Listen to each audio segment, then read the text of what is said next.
What is up, guys? It's your Average Joe with Average Joe Raids. Today we're going to talk about how to beat the Celestial Griffin.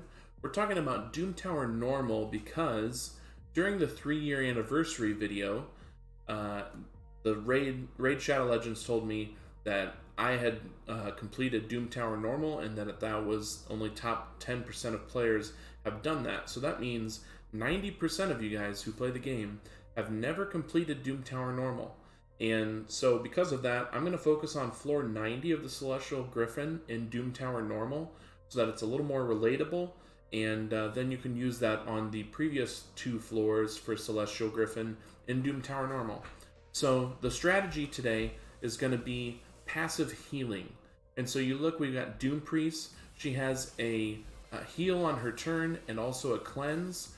We've got Syl the Drakes, who also has a heal on her turn. We've got Jarag, who has some continuous heals he throws out, some ally protection, which you could turn off so that the Celestial Griffin isn't stripping that buff.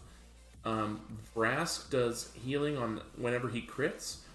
He heals for 10% of his max HP. Tolf the Maimed, who I also have a video on, and the description of that will be in the link below. Or the link will be in the description, I'm sorry.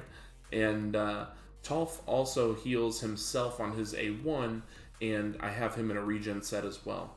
So the big strategy here is, you'll see, we're not throwing out a lot of debuffs, and we're also not throwing out a lot of buffs. So, and that's intentional because that's the kind of stuff that can really kill you on Celestial Griffin. The things that you would normally keep you alive and would normally help you do damage, for Celestial Griffin, it just feeds them. It feeds the Griffin into doing damage towards you.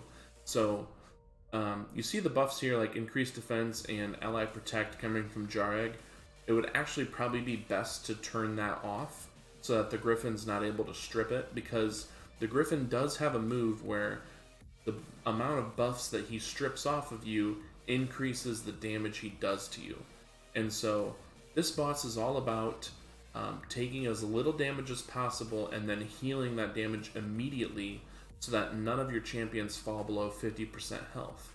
When they fall below 50% health, the Griffin hits them again and places a heal reduction buff on them, which is why Doom Priest is so important in this team, because she's able to cleanse that heal reduction off and start getting that low ally healed up. And so you can see the Celestial Griffin here has a 0 counter right here. And on his A3 that he just did, removes all buffs from all enemies, then attacks all enemies. The buff removal can't be resisted, and the damage increases by 10% for each buff removed.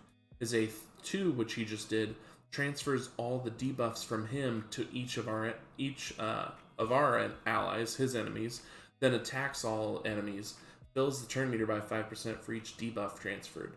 So it's actually good that we don't have a lot of debuffs going out. All we have is decreased attack going out from Jarag and decreased speed going out from Syl.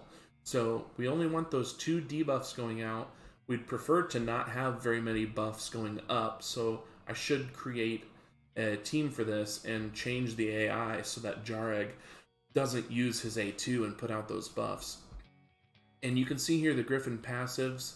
Whenever an ally drops below 50%, the Griffin places another hit on him and a heal reduction for 2 turns.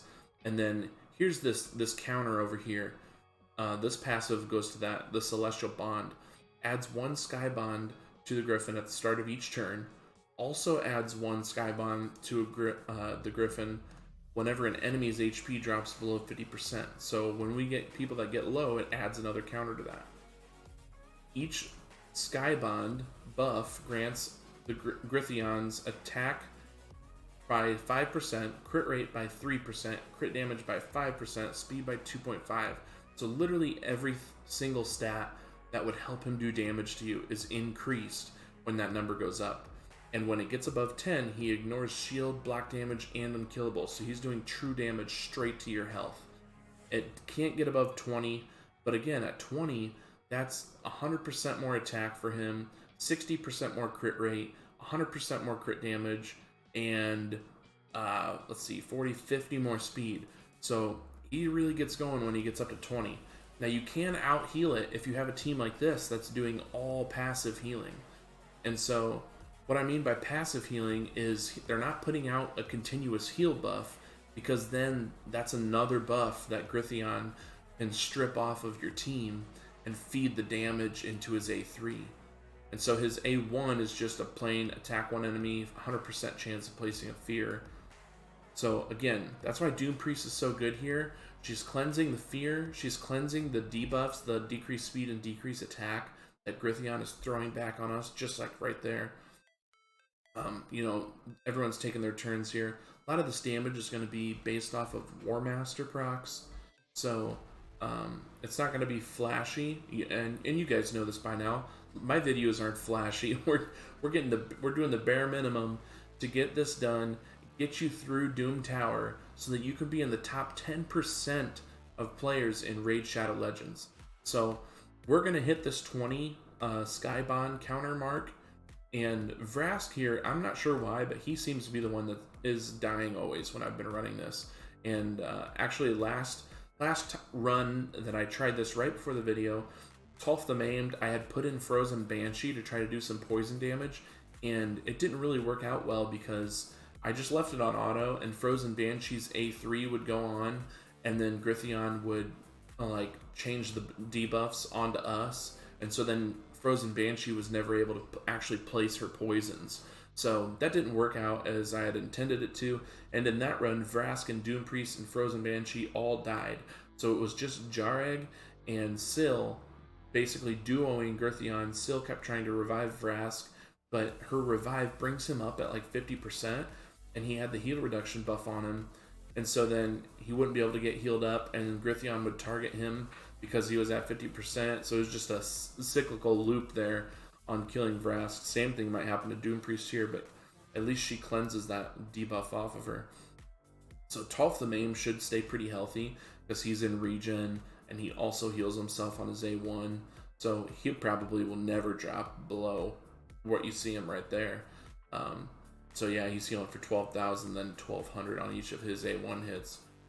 Syl loses turn meter a lot because another passive on this boss, whenever his turn meter is decreased, the turn meters of all enemies are decreased, and it places a stun on enemies with fully depleted turn meters. So when Syl's turn meter decrease procs on her A1, it decreases his turn meter, and then if she doesn't have very much turn meter, it decreases her turn meter to 0, and she gets stunned like she just did there. So that's what's going on. I figured these three would be the ones that end up live. Syl's going to keep reviving, and you see right as Vrask gets revived, he goes right back down, which is fine. You know, if he were to get up, he could give us a little more healing, but we can finish the boss off with these three. And you know, the turn count's high, time is pretty high, but if this is your first time ever completing Doom Tower, congratulations. Like, this is how you do it. So this boss, there are a couple other bosses that you can pretty much just pass with putting in healers and sometimes cleansers, like the spider boss. Put in healers and cleansers, an entire team of them, give them War Master, and they can finish these bosses for you if you're not able to kind of strategically create teams that are designed to specifically kill that boss.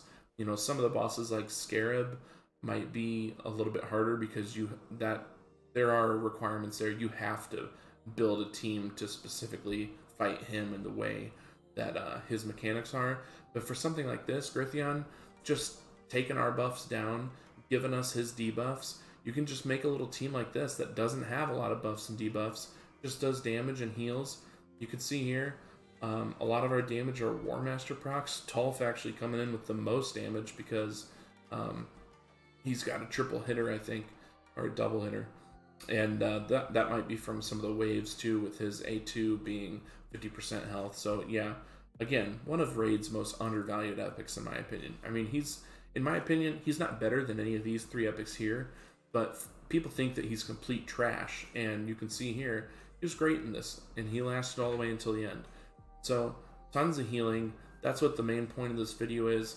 Put some passive healers in your Grythion team, beat the Celestial Griffin, beat the Doom Tower normal, and be in the top 10% players in Raid Shadow Legends.